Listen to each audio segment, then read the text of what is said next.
Jamil, you want to say a few words for this test Yeah, record?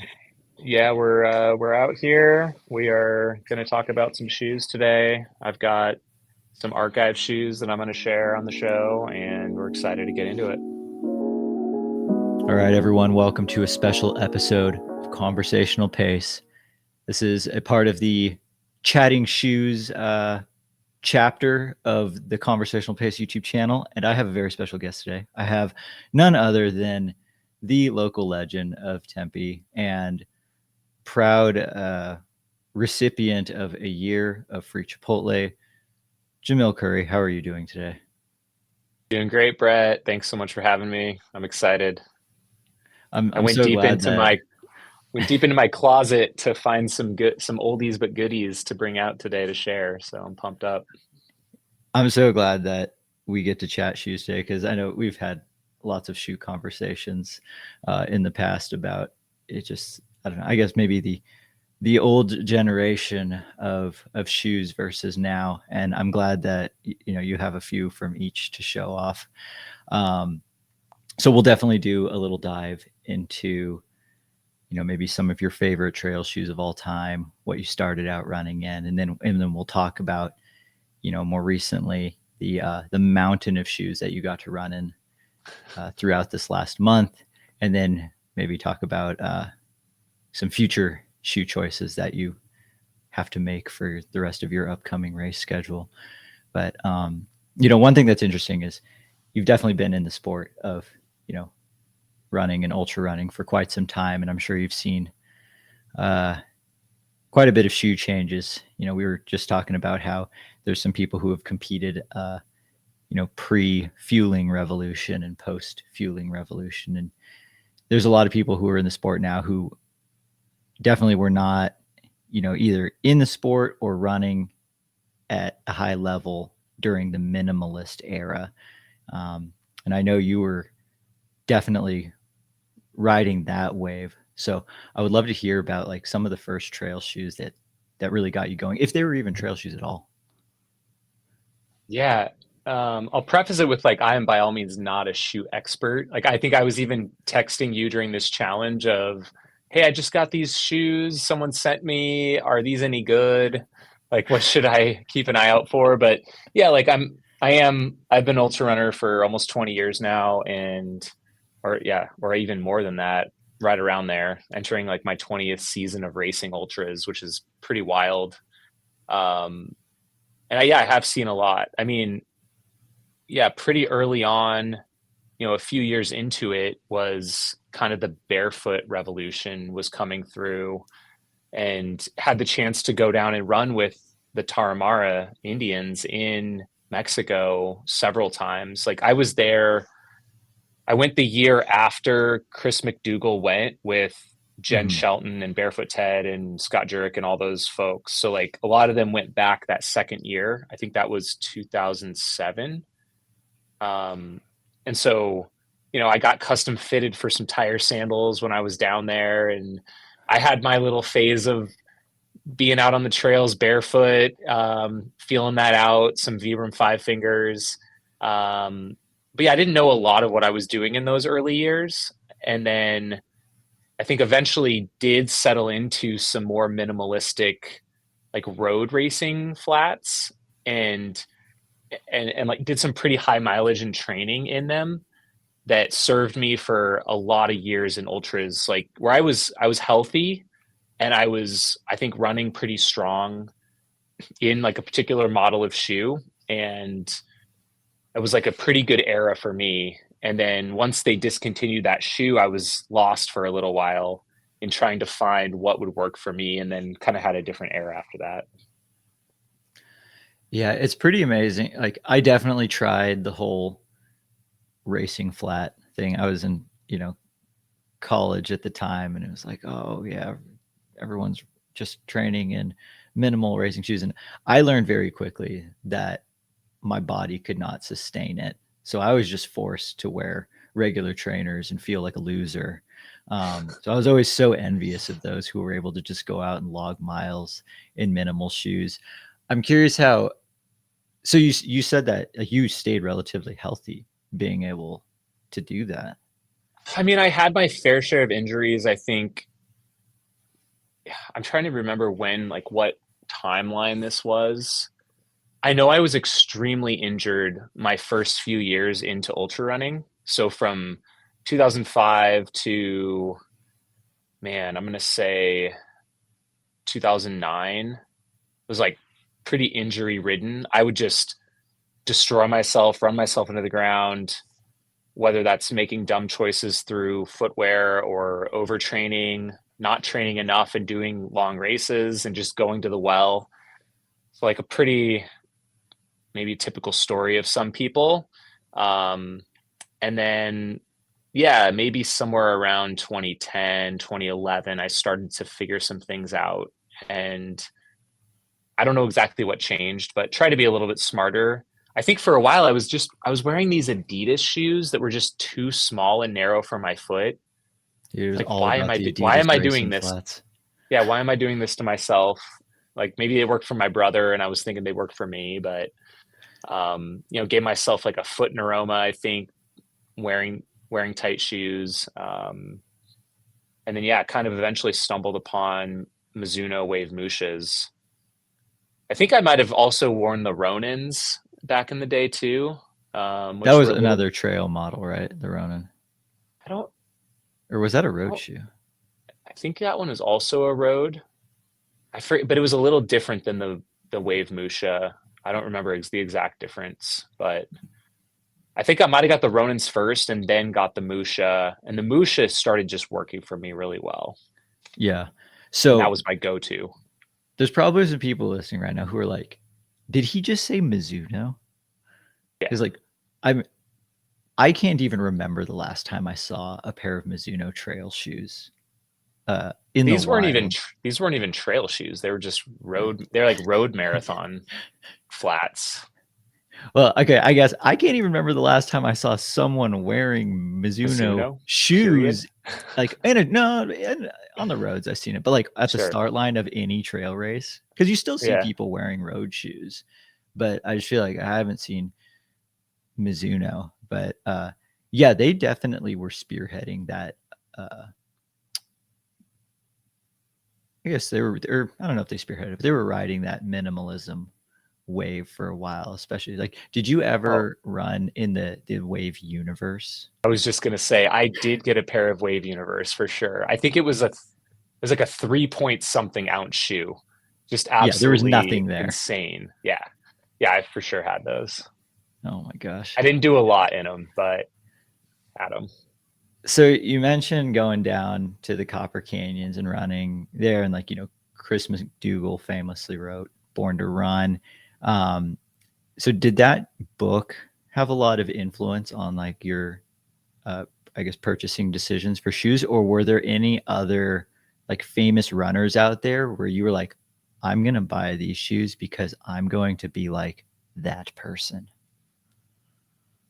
I mean, the book came out like Was I it was kind of just 2009? living, yeah, 2009, but I was down there in '07. So I was living that life. Like I was just interacting with those people as they were going through that phase. Like I think, Yeah. yeah, him and Jen were like traveling around together. So like he was still writing the book at that time, Mm-hmm. um, and kind of doing research for it, kind of maybe on the tail end of it. But yeah, I mean, the definitely was influenced by the Vibram Five Fingers. So like a lot of that was in that book was influential to me at the time, like 100%.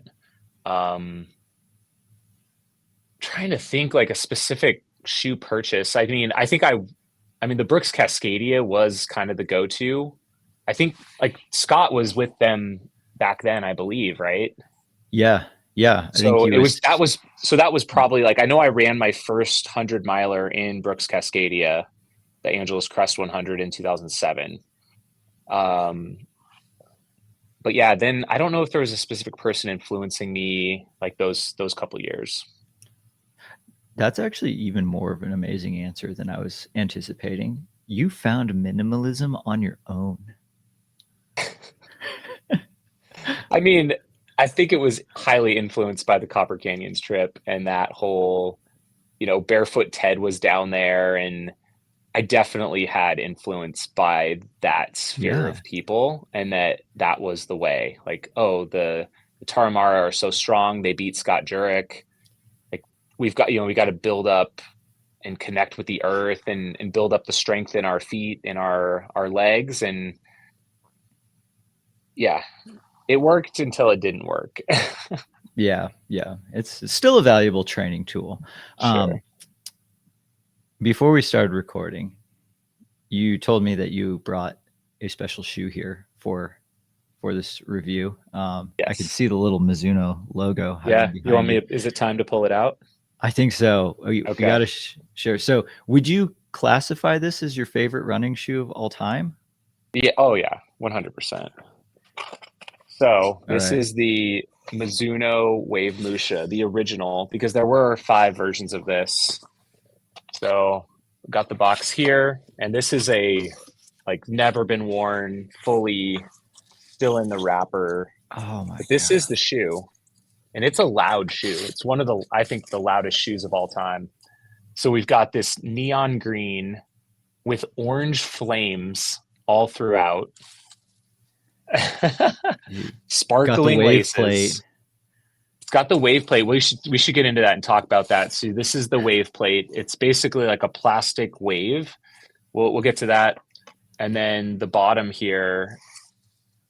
So the best part of the Musha 1 is this particular pad right here. So this rubber is it was very durable, and it actually has grip to it.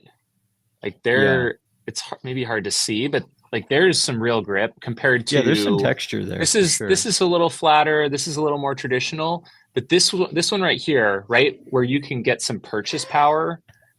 That was the thing that really made the difference. Like if I pull out maybe the 2, and he's got a 2.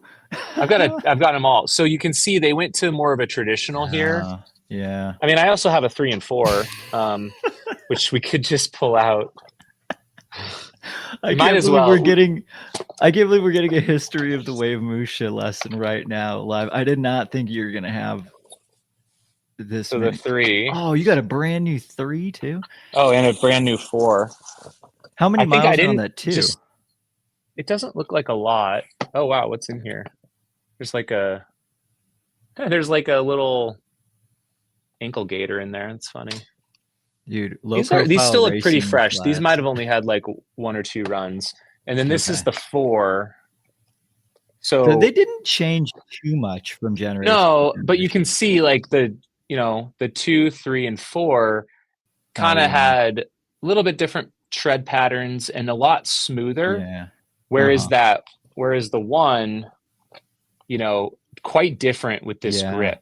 And that I loved that for trails, because I wore these shoes for all of my trail ultras for like 5 years, including, I mean, I even stupidly did like a lap of Barkley in the Mushas, which is not a good idea. But I had one of my best my best hard rocks in them, I think, which is wild. And was the year there was a hard rock where you were like absolutely sending it in the second half? Was that in the Musha? It was a Musha, yeah, definitely. I don't know which one. I'd have to go back and look at some pictures. I mean, it might have been the 4 at that time, possibly. But I've probably gone through like 50 pairs of Mushas, I think. Like I have this one picture where they're like all my used Mushas are just piled up in this huge pyramid before I finally donated them away. But the thing about the Wave is, for trails, is it essentially acted as a rock plate. Yeah. Oh yeah. Which I guess for a shoe that thin in the heel, the rock plate is actually more important than in the forefoot. Yeah, like I could kind of smash through rocks like mid-foot, back of foot, because this is it's a pretty hard plastic plate in there. Yeah. Your forefoot, you just got to kind of toughen it up. But yeah, that acted as a bit of a wave plate or a rock plate. So how many miles were you getting out of a pair of Mushas on average? Because like there's not really much to break down. Like when would you retire a pair? Actually, that's more the better question. I mean, they would get pretty flattened out. You could really tell that this this would just get worn and kind of start splaying out. I don't know. I would just guess and say like 250 or 300, you know, if Yeah. I did like a big, even like a 50 miler or like a 100 miler, I would definitely try and bust out a new pair. Like if I've been training on it for a while, I wouldn't try and take it all the way to the end, but Yeah. Wow. This is so amazing. I can't believe that you have this many Mooshes. It's yeah. still brand new ones. I mean, at this point, it's tough to ever want to wear them because I can't really get any more. So Yeah. they're So just going to kind of be like my museum of shoes. that was a question that I had, was like a two-parter. One, when was the last time you wore the Musha for a run? And two, do you ever get nervous to put on some of like your old favorite shoes out of fear that it's the nostalgia that makes them so good now? Because that's how I Yeah. feel about I've got the full Paralazumi, like Oh N1, yeah. N2, N3. I've got those all back there on the You're like, shelf. maybe they're actually horrible, and I just Well, thought they like were maybe good. they were really good, but now Right. like They're with what I've so worn, much better. so I'm Yeah. kind of scared to put them on. Yeah. I think actually the last time I put on or like really ran in the Mooshes might have been like the New York City Marathon, maybe back in 2016. It's been a Oh, while. wow, yeah. Yeah. You were right on the edge of the super shoe bubble right there. So 2016. close. You need like 1 or 2 more years. It's like my only Okay, road marathon to date, but yeah. at least it was hilly, Yeah. kind of.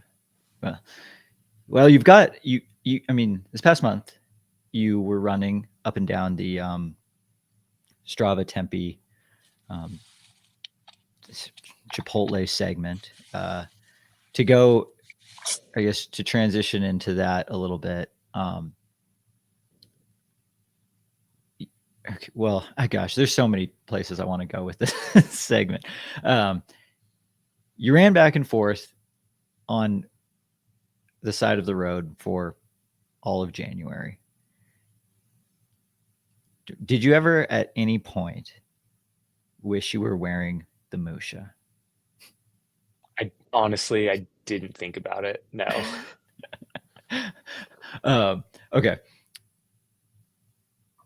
If for anyone, I mean, I'm sure most people have been following this, but it was really fascinating to see on your Strava, like, go out and like, I ran 10 miles, I ran 15 miles. And then it was like, the gauntlet has been thrown down with the 30-mile day.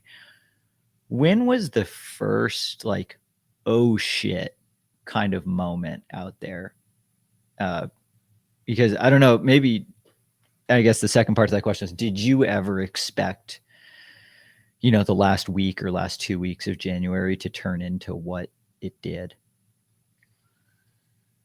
I knew once I looked up Kevin Russ and who he is that it was going to get insane and unhinged. And I was hoping for that, honestly. Like I wanted it. That's why I was attracted to the challenge. I wanted it to get absolutely crazy.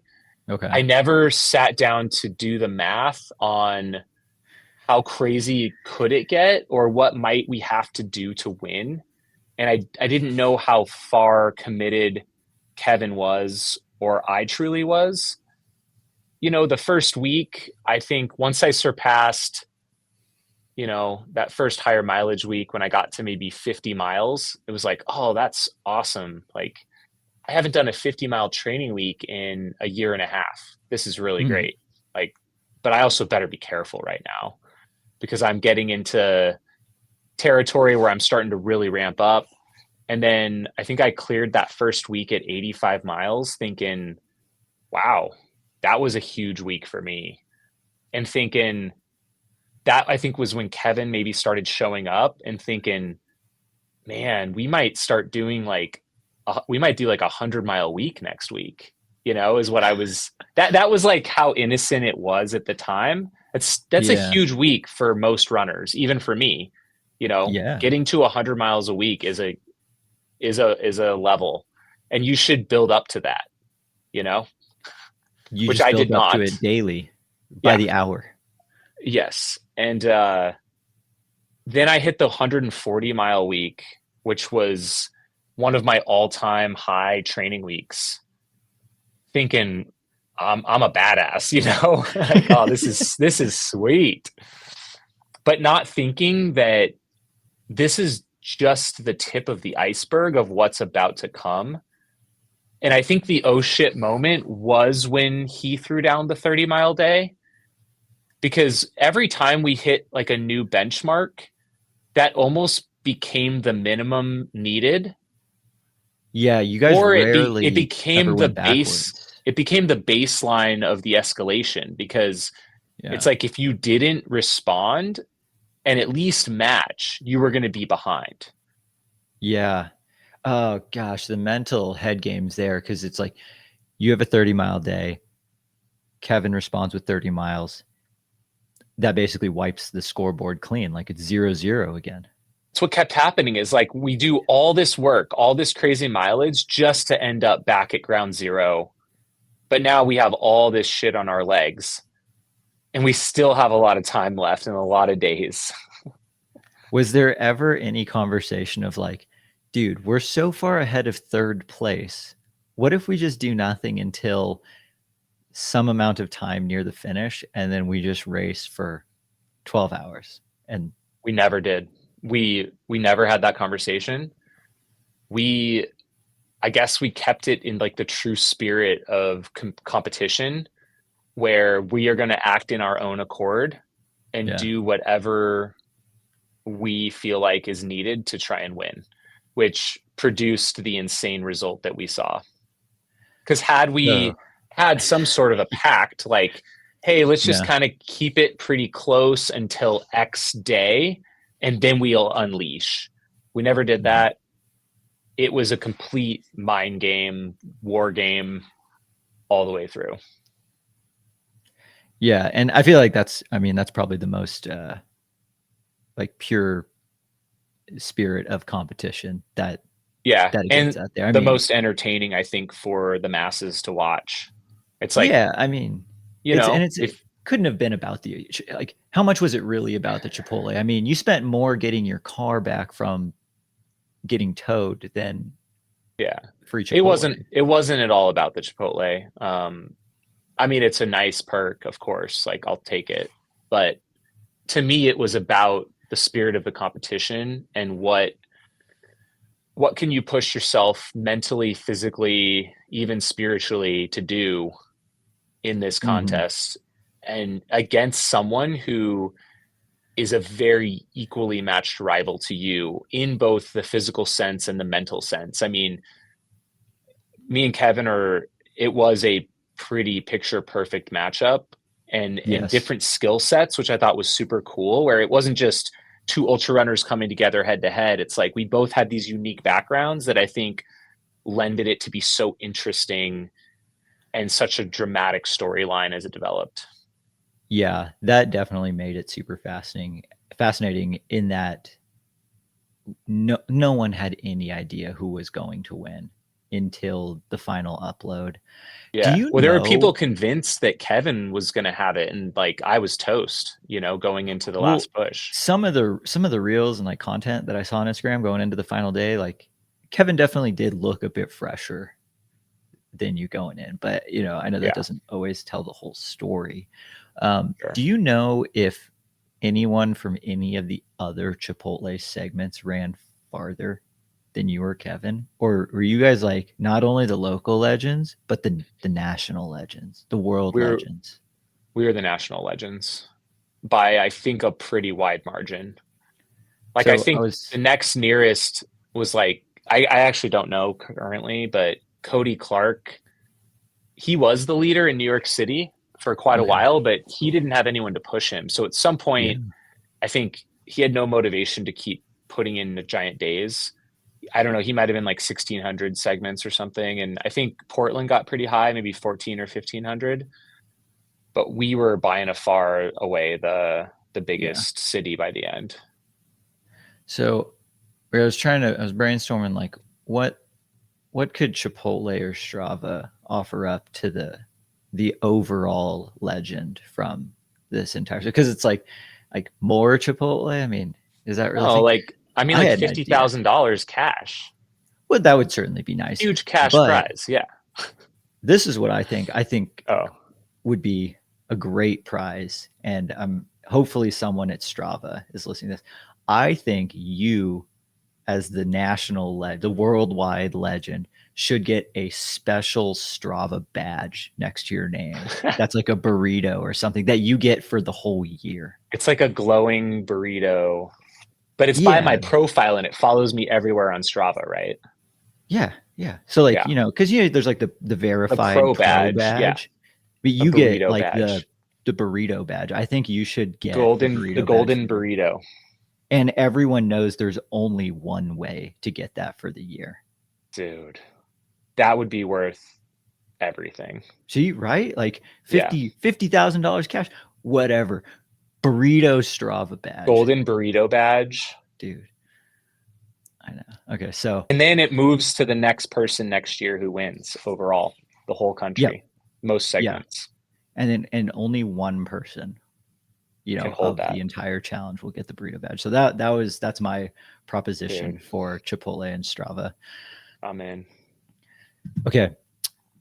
Moving over to the shoe conversation of this challenge a little bit.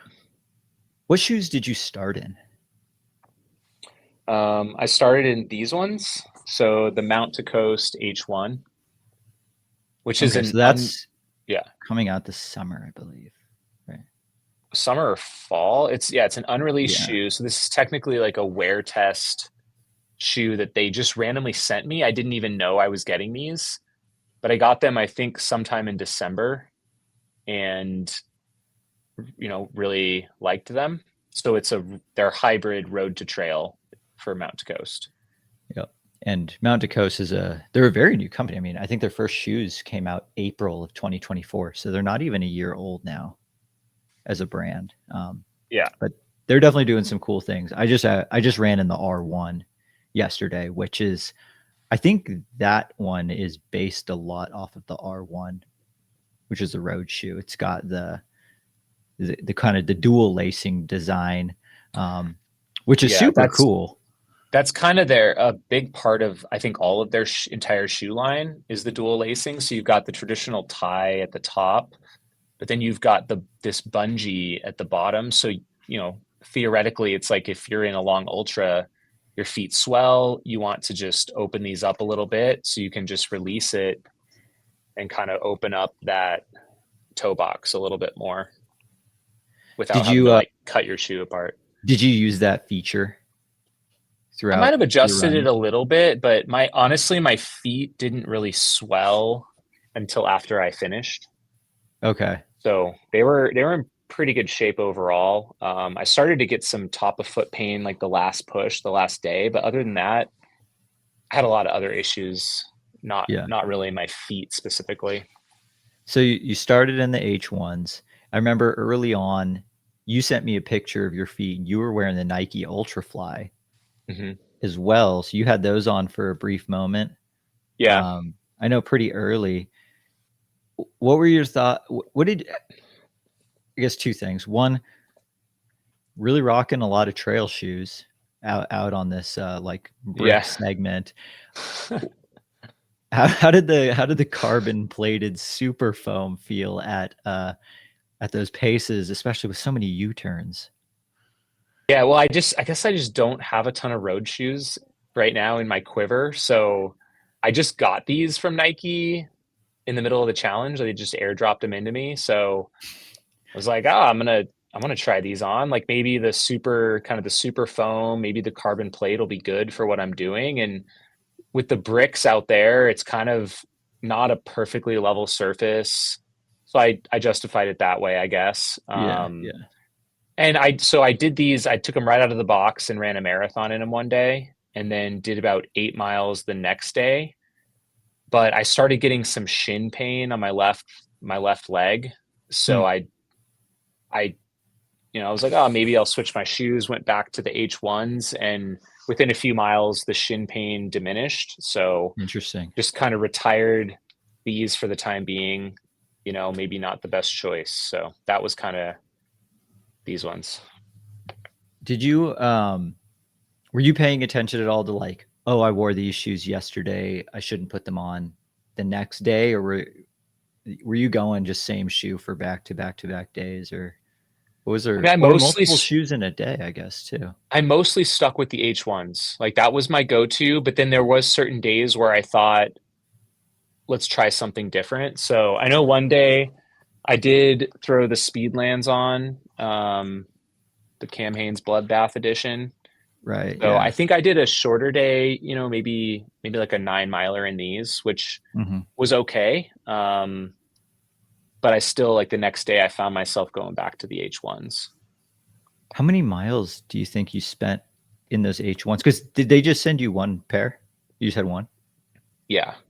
I mean, I did the most of the event in these shoes. So I'm trying to think. I did, 30, I would say like 34 in these. I did one day in the Oh, yeah, the Terex. What is this? The Speed Ultra. Speed Ultra. So That's again, an in the same interesting thing. choice. Yeah, well, I figured like, oh, if I'm doing it in the Nikes, I can do it in the Adidas version, the Terex version, and I think it was a similar thing where it felt good for quite a while, and then I was noticing that shin acting up, probably because it's Yeah. very similar with the plate and like everything else going on with it. So, Hmm. I don't know what it was in these. Maybe it was a 20-mile day. Um, yeah, like I probably did all but 100 miles in these. What is Maybe your total mileage? 735 miles for January. So probably 600. I wouldn't be surprised if it was 600 on this shoe. How how are those now? I wore them all the way up to the end. I think they're probably not as great as when I started. They still look pretty good. Yeah, I was like, I Like, wouldn't have guessed 600 plus miles on those. excuse me. Yeah, I mean, the foam seems to be holding up pretty well. It doesn't look super messed up. Man, if that's not an organic advertisement for Mount to Coast, I don't know what is. I mean, the whole brand existed off of Road Ultra marketing, which is this is literally what I think they've strived to be, is this brand that can make a shoe that you could run 700 miles in a month or do a huge journey run in or a multi-day. So yeah, I mean, I'm pretty sold. I think, yeah, I started to maybe have, I don't know if like they were the cause of some of my issues, and maybe after 400 miles, if I had a second fresh pair, it probably wouldn't have hurt. yeah. Um, but I don't know. Yeah, after that many miles, it's probably hard to nail down any one particular thing Right. It could be to just the blame. fact that I ramped up from nothing to, 2 and then 300 miles in a week. Yeah, I mean, that's perhaps one of the most impressive things of all is that you like your Strava was looking a little bare bones there until until this past month. Now you're going to have this massive blip that you have to look at for the rest of the year. Yeah. So, are there any like learnings that you came away with from spending this much time in, pretty decent sized range of shoes over the course of, I guess, 700 miles? I mean, I feel like I've really put Mount to Coast through the ringer at this point and seems to be succeeding for me at the moment. I mean, this shoe reminds me a bit of Solomon Ultra Glide, which was my go-to Mm, shoe once I moved away from the Musha. I kind of, that's when I started getting involved with Solomon, and went through a few different things. I'm trying to remember, like the Sense Pro was maybe a go-to for a few years. And then once the Ultra Glide came out, that was my preferred shoe. Ran most mm. of Cocodona in that shoe, and like most of my ultras in the last few years. I could basically just pull a pair out of the box, fresh pair, and just go do 100 miles in them, and like I wouldn't be injured or have any issues really. And this one kind of reminds me a little bit of that, like good cushion. The toe box is good for me. The Ultra Glide probably has a little bit more grip. This is, Mhm. not exactly a trail shoe. And I did take it on the trails and it wasn't quite up to par. But I think for roads or, canal paths or even probably like a Pemberton trail, something like that, it would do quite fine. I think, I took them up Camelback Mountain, for instance, which is, Yeah. a fairly technical, pure climb up and down, and just found like they were a little bit maybe wobbly or not quite as secure as some other, like an Ultra Glide. I feel a lot more confident just bombing down, a steep trail. So I'm excited to check out their actual trail shoe when it comes out. That'll be cool. Mhm. But for something like this, it was pretty great. I got made Yeah. fun of. We could touch on this real quick. For this shoe, Okay, yeah, there was actually one of the questions from the question box. Someone was like, "What were you thinking putting on the Clifton 7?" Which for me, I don't understand that. I love the Clifton series. I don't It's know like, anything about these I don't know. other than What do I you think? got them for free at I think the Hoka Carbon X2 event because I helped drive the Tesla in front of Jim. And so like they gave me some shoes and I hadn't run in them much. They were just sitting in my closet. And I Yeah. think one day I was looking for something different I have a ton of old shoes just collecting dust. So I was like, oh, I've got looks like some Hoka road shoes here that looked Yeah. clean and they didn't really have any miles. So I brought them out and I ended up wearing them a decent bit in the last few days. It was kind of a bit of a mix up from these when I started to have some more leg and just foot issues. So I figured maybe get into something else. I think this is where my blister problem started, was here. Mm, Like these were not causing blisters. This was the start of the blister issue. Maybe just a little more narrow or causing a yeah. little bit more friction in there. And then eventually, my coach and Nathaniel Chan brought out these ones. Ah, the new Bondi. Yeah, they bought these out as like this is just a wear test pair, so I gotta give them back. But I don't know. I wore these for just a short amount of time before I wanted to get back in these. So Yeah. So it seems like a lot of the shoes that you didn't spend a ton of time in were all ones that were an amount thicker or like in that maximal cushion category. I guess maybe one of the things that's interesting is like, you know, more cushion isn't necessarily always better. probably not. Because I it mean, looked like for it sounded years like and the Mount years, I Post ran the had enough. Musha, which doesn't have any. I don't know, Yeah. but I'm sure there's a lot better shoes these days. But yeah, I mean, these are. I don't know what the stack height on these is, or Like you medium. medium. Yeah, not minimalist, but not maximalist. Yeah. But it does have like a very high quality, like Foam. more modern material midsole foam, We which call it circle cell in this one. I think yeah. Ben And it's Blankenship a ran with me one day, and he was saying there's a couple different formulations that they were mhm. working on. I just so happened to have the circle cell. Yeah, which is cool because it's like I think that one's like a PIBA EVA blend. So it's like a hybrid super foam, which Mm. a lot of that gets, you know, reserved for the high stack carbon shoes. But I always thought it'd be really cool to see what Yeah, it would be like to put a foam like that in just like kind of a regular shaped daily trainer. yeah. So maybe like whatever they're doing with this shoe just was part of the reason I was able to do what I did. Yeah, like that's I mean that's a nice testimonial. Um, looking at I peeked over to your ultra sign up before we started recording, and you've got a handful of races that you're signed up for.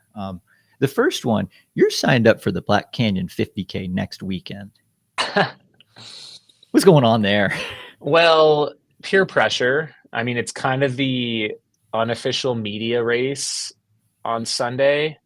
everyone that's helping with the live stream Saturday or taking part Friday, everyone's jumping in. I've never run Yeah. any of the Black Canyon races. So Skylar told me, he's like, we got to do this one, man. And that was This is a week and a Skylar half ago, two influence. weeks Yeah. ago, when we were kind of chit chatting back and forth. And I think he was trying to confirm his entry.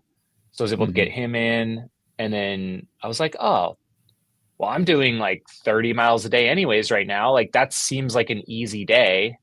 So I'm going to jump in on that. Now that I've completed this January challenge, I mean, unless I have a miraculous recovery in the next few days, there's no way I'm doing it. Like I'm pretty messed up right now. Like I can't even walk right now, basically. Yeah, that would be quite the aggressive peak and then taper to go into that.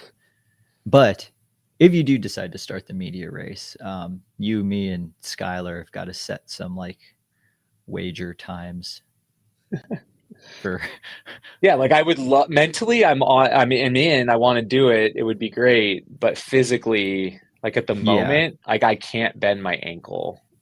So I'm like you. dragging it around like a club foot at the Yeah, moment. you need a little bit of ankle mobility out there on the 50K Oh course. yeah.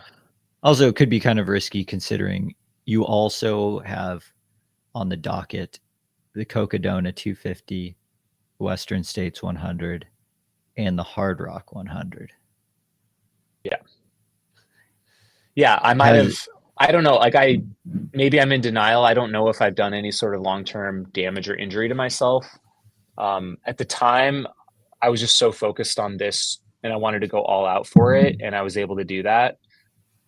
I duct taped myself together multiple times and just focused on the task at hand. And, I'm hoping that I'll be able to recover from this, but it's yet to be seen. Yeah, I mean, there's still a decent amount of time. Yeah. That's a cool thing about the human body is it does a pretty good job of putting itself back together. Do you have any idea now as to what shoes you might be considering for some of your upcoming races? Because they're pretty different terrains. Yeah, what did you? I mean, I think maybe I What need did you learn? some advice, because yeah, I don't fully know. I mean, the Solomon, I guess, Ultra Glide, I've kind of lost track. I haven't had to buy them in a while because I haven't been running. So my shoes haven't been wearing out. And I have like a couple pairs in reserve, but I think I was going to try and get a pair of the new S-Lab Ultra Glide. Check that one out. Mhm. Yeah, I'm running in Um, that one right now, actually. okay. It's yeah, I mean, it does feel like it feels perhaps even a little bit roomier to me than Okay. the regular Ultra Glide in It's the more forefoot. cushier though, right? Like more It's maximal. thicker. Okay. The sidewalls are the highest sidewalls I've like ever seen. The foam wraps up almost all the Huh. way to your ankle. So I don't know if I would like that or not. I haven't been super into maximalist shoes. Yeah, and it's got like a slab of like their full super foam Hmm, encased in their regular foam. So it's got definitely an amount more bounce to it, which is cool. Um, okay. it's a little heavy though. That's my biggest knock Yeah. on it is Okay. like I've like the Mount to Coast shoes not having as much stack, being a little simpler. Like Pretty they light. come out pretty light, and Yeah. I do really like that balance of, you know, maybe sacrificing a little bit of cushion for, uh, a little bit lighter weight, but kind of, yeah, Yeah. finding that in between. But there's I definitely going to mean, be a lot of people who the extra cushion and stability is going to be well worth, the extra half ounce that it gains or whatever yeah. it is. Yeah. I mean, at this point, I'll probably keep going down the Mount to Coast path for a while. Yeah, the T1 sounds like it might be right up your alley for Would love to get some of those. And I don't know, like I don't know if I should, go back to some of the plated trail, or I think I just got a pair of the Nikes. Is it Zagama mm-hmm. 2, or is it Yeah, that way was beyond that now? no, the 2 is still the Okay. current one, and Okay. I So mean that's been the got a pair surprise of shoe of those. Cocodona. Because I think So I'll probably Sarah, play around with those a little bit in yeah, training as I get back into it. But yeah, it's kind of nice. Like I'm kind of wide open on, I could try any kind of shoe I want. And, people are kind of sending me shoes here and there to try out, which is awesome. So it's kind of a fun time. yeah, yeah, definitely. Would you, well, I guess when you ran Cocodona, did you wear the Ultra Glide for the whole thing? Most of it. I'm trying to think what else I wore. Yeah. Or are there like I parts of had, the course where it's like this type of shoe would be best here, this type of shoe would be best here, or it's just like if you like a shoe, wear it for the whole thing? yeah, I mean, the Ultra Glide would be pretty good for the whole thing. I think the Ultra Glide was really new back then. I mean, that was Mhm. 2021. So I was probably Yeah. wearing maybe even would have been the Sense Ride something maybe, or Sense Yeah. Pro Which the possibly. Ultra Glide would have been like a big step up in cushion Yeah. from the Yeah. Ride. So I might have had like a prototype or like new release of them. And I think I wore that for at least 160 or more of the total miles. Okay. Yeah. So yeah, kind of again going back to like medium cushion, good at most things sort of shoe. Yeah, I don't like Um, an overly built shoe for myself, coming from years mhm. running in something like the Musha. Yeah. Um, that's just my style. Yeah. Will we see you bust out a Musha at any of, like any section of, Western states or Hard Rock? I don't know. Or are you going to keep those ones locked away in the memories? Yeah, at this point, I don't know that it's worth going back out to them, but maybe, I don't know, maybe I should put them back on and see if they help me in my recovery, just, Yeah. Maybe just you'll get some Musha magic. yeah. I'm scared to do anything with the ones because they're just so, like, I don't think I could ever I get mean, a fresh pair again. And yeah, it's those are just so cool. museum worthy at this point. Absolutely. Yeah. I don't think you should really touch those, but maybe consider just like at some point, like throwing them on just so you can cross the finish line. Yeah. I Any mean, of these finish I line guess the things. twos have a couple miles on them, so I could put those ones on. Yeah. You could throw those on at Roby Point Yeah. and then just do the last mile and a quarter in them. Oh man. I think Rob Carr did that. Really? The second year he won Western States, he was in the Nike Lunar Racer for 99 miles. And the deal was if you're like at all close to the course record, you can just keep wearing the Nikes the whole time. But if you're going to win, but the course record is slipped away, we would love for you to switch into the North Face shoes for the finish line. Classic. Yeah. So maybe there's some sort of Musha So if uh, I'm close to the deal there. course record, then I can just wear whatever. But if I've got some room to breathe, Yeah. If the course record is gone, but like you're still yeah, clearly going to win, gonna win the race. Yeah, then I switch into the switch. Mushas. Okay, perfect. Yeah. I can't wait to work that live stream and be on like Jamil shoe I don't know, Shoe tabs. watch. Yeah, Jamil shoe watch. One thing that you sent me on Instagram right before we started Oh was yeah.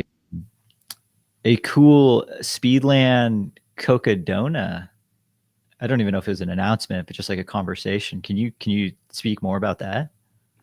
Yeah, I guess I don't know if I can officially talk about it, but considering it was on the It was Cam on the Hanes internet. podcast on YouTube and also clipped out on Cameron Hanes' Instagram, I feel like it can be talked about. So Speedland has been the sponsor shoe partner of Cocodona for the last 3 years, and Cameron Hanes is running Cocodona 250 this year.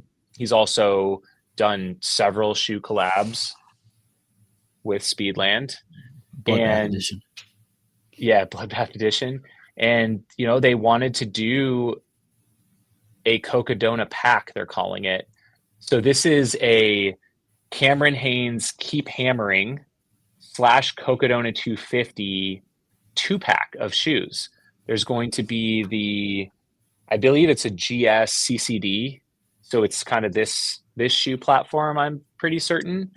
So there's going to be a trail version that's got, it's kind of a rust color with the Cocodona polka dots all over it. It's going to have the Cocodona 250 logo on one side and like Keep Hammering from Cameron Hanes on the other side. And then there's also going to be a road version of their new road shoe that's like whatever the road acronym is, CCD for Cocodona. So there'll be 2 shoes, trail and road, that's like Speedland, Cam Hanes, Cocodona 250 coming out, I believe, dropping just before the race. Okay, so that'll be available to people even like myself who are not running Cocodona. I could still go buy it. Yes, I'm fairly certain. I think kind of the official announcements are coming out soon. But I know that Cam just did one of those podcasts with the founders of Speedland, just recently. And they were talking about, a lot more than just this shoe. They were talking about a hiking boot coming out and just a lot more across the industry. That's right. Yeah. I mean, it does seem like Speedland. They've always got something like new and innovative, right around the corner. Whenever they release something, then they're like straight on to the next project. I guess, hunters need more of like a hiking boot to get where they need to go. So I guess it makes sense. Yeah. I don't really know anything about hunting, but I know it's not, you're usually not close to the trail. Yeah. You're going cross country and hauling carcasses out of the woods at some point. So I need a boot for that. Yeah. As we wrap things up here, I have a few listener questions / Chipotle questions, with the one being, have you received your Chipotle winnings yet, or is there like a ratification process? Yeah, I haven't gone into this much. I guess you can get the exclusive for now, but because our upload took place slightly after midnight, the way that Strava challenges work is that it didn't upload to the leaderboard. Oh my God. So technically Kevin's like 1697 is like showing as the final amount, and then I had 1645. I know that they sent him a congratulations email. No way. For winning the segment. Oh my gosh. So like I've been emailing them back and forth a bit. They also sent me an email and said they're going to take care of both of us, whatever that means. But yeah, like they were going to reach out to Strava and find out what was going on. But it's a little bit like I have not received anything yet. Because you guys stopped early, like by a few minutes to upload. Here's the thing. I was wanting to stop between 11:50 and 11:55. Yeah. And, me and Skylar were cooking. My coach, James Benet, was out there. He was cooking with me, trying to rack up a few more. And then they're like, you can do 2 more. You can do 2 more. And I think we met up with Kevin for the second to last one, right around probably 11:53 or 54. Like, let's all do 1 more. We all kind of rallied as you would at the end of an ultra. So we did 1 more together. We maybe finished at 11:57. We stopped our watches. We got our phones. We both wear Koros. Pull it up. All right, we're uploading. And then it's going the little thing around about 50%, and then just sticks there because it's like over 100 miles it has to upload and transfer through. So it just kind of got stuck for a couple minutes. It finally gets into Koros, and then you have to refresh it and get it sent to Strava. So by the time that happened, it was after midnight. Dude. So I don't know. I don't think they're going to not count it because I did all the running within the month. But it's like currently with the way that the technology works and the coding, it doesn't allow any uploads that went past midnight to count towards the challenge. So without them manually doing something, technically I guess I didn't win because I was 60 seconds late syncing to Strava. Yeah, that seems like a technicality that you should not be losing on. I'm confident Strava and Chipotle will work together to get this I think so, but I'm just like, ratified I correctly. haven't heard from them yet that it's Yeah. like I'm declared the official winner, or they haven't asked me for my Chipotle rewards account to actually give me the free burritos yet. Okay. So I guess the follow up to that question was, have you been to Chipotle yet? And No, but probably I did not. get invited by the city of Tempe right after this, potentially, where they wanted to buy me and Kevin lunch. At So we'll Chipotle. see. Yeah, at Chipotle. So Oh, I okay. might be heading there now and getting it paid for by the city of Tempe, which is cool. Okay. Well, I don't want you to be late for that. Oh, So we still got, I probably have like 15 minutes. I actually don't know if they've confirmed, but you're just gonna show up to Chipotle and hope maybe that the mayor I'll is check there. once we're done and see if it's confirmed. You know, walk in and be like, I think I had a reservation with the mayor. They were like, oh, this guy who kept parking in our lot, get out of here. Yeah, I kept using our bathroom for free. Yeah, get out. Man, so amazing. Yeah, okay, we're definitely gonna, hopefully we'll get a follow up. If we get a follow up, I'll like put something in the comments of this video and I'll Yeah, like pin it I to the didn't want top. to put them on blast until like their final decision was clear to me. Yeah. Like obviously if they choose to DQ that last run would be pretty wild, and I think I would be forced to just tell the internet what happened and just see what happens after that. Oh yeah, that'd be nice. I mean, I feel like actually at like a minimum, I mean, couldn't you like go back and like crop your run minus like It 3 or wasn't 4 even segments? cropped, like it was ended before midnight. It was just that It was just the upload. it didn't hit Strava in time. That's super weird because like you'd think it should be time stamped correctly. Right. Yeah, like as long as the run is completed prior to midnight, there could be a little bit of a grace period for the uploads to Yeah, count. You totally. know, like maybe they do the official email it. Well, they did. It was like 7 a.m. They emailed Yeah, us out. But they did congratulate Kevin as winning, which is pretty interesting. interesting. And they Wow. just said to Okay. me, like, great job. We'll be in touch. We loved following what you guys did. So they asked him for his email for his free burritos. So they never asked me that. Oh my gosh, dude, this is a hot developing story. Yeah. Conversational I pace is haven't gonna. shared it publicly until with you. So you get the scoop right now. Wow. And Developing. anyone who's made it this far into this episode, they're going to be It's the the reason to ones who stick get. around, right? Yeah, that's why you listen to the whole thing. That's why you sit here and watch us chat about shoes. I can't believe that happened. I'm so thankful that you made the time on a busy week. Happy Black Canyon week. Oh yeah. Here we go. Do you have a Yeah. couple more questions? I have a little more time if you had any more in the queue. Okay. Last question is another listener queue that I actually thought was interesting. Because I actually gotta hop off in a few minutes. What about socks? Oh God. That's where I need the most help, I think. I have not been good in keeping up my socks.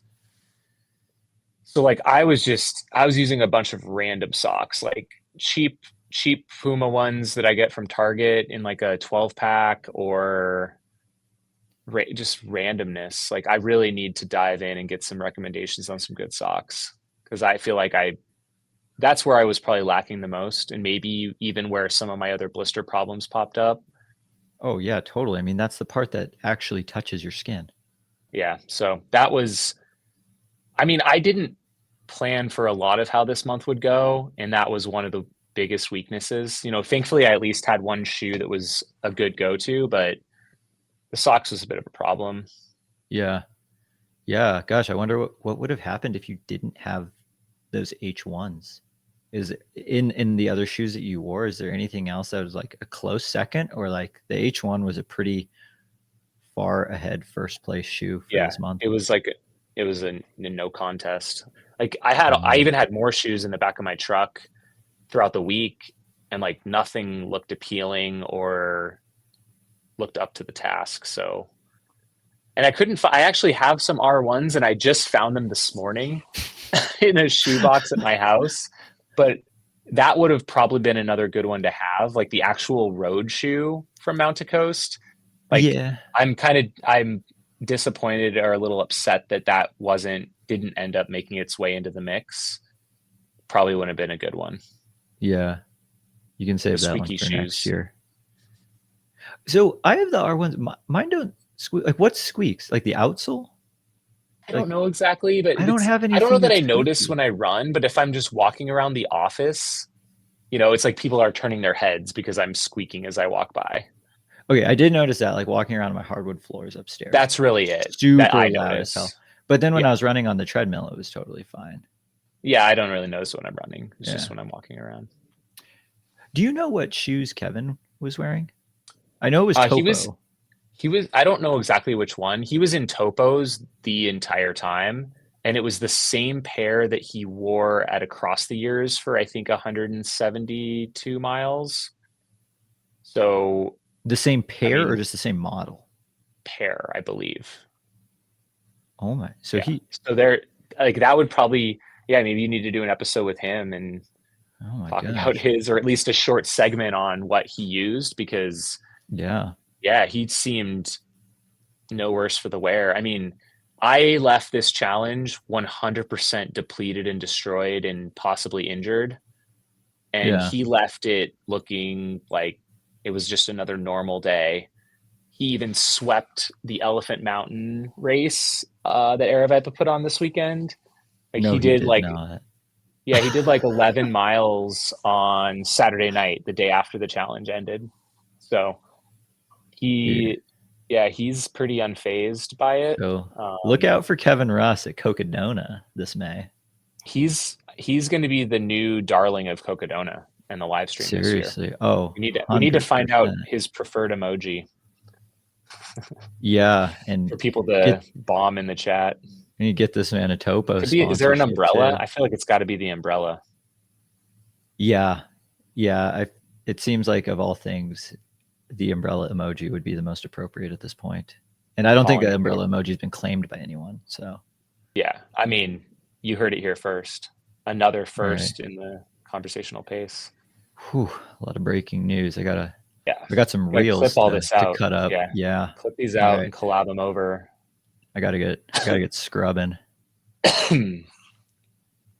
All right, Jamil, thank you so much for sitting down and chatting shoes with me, chatting about burritos, giving some breaking news across Speedland collabs and the mystery that is who actually won the Strava Chipotle challenge. I'll see you in just a few days at Shalene's on 17. Nice. I love it. Thanks so much for having me on. This is a lot of fun. Thankfully, I can't smell super well right now because I'm sure there's a lot coming up right now. Yeah, that's a very good point. All right, Jamil. I'll talk to you later. All right. See ya.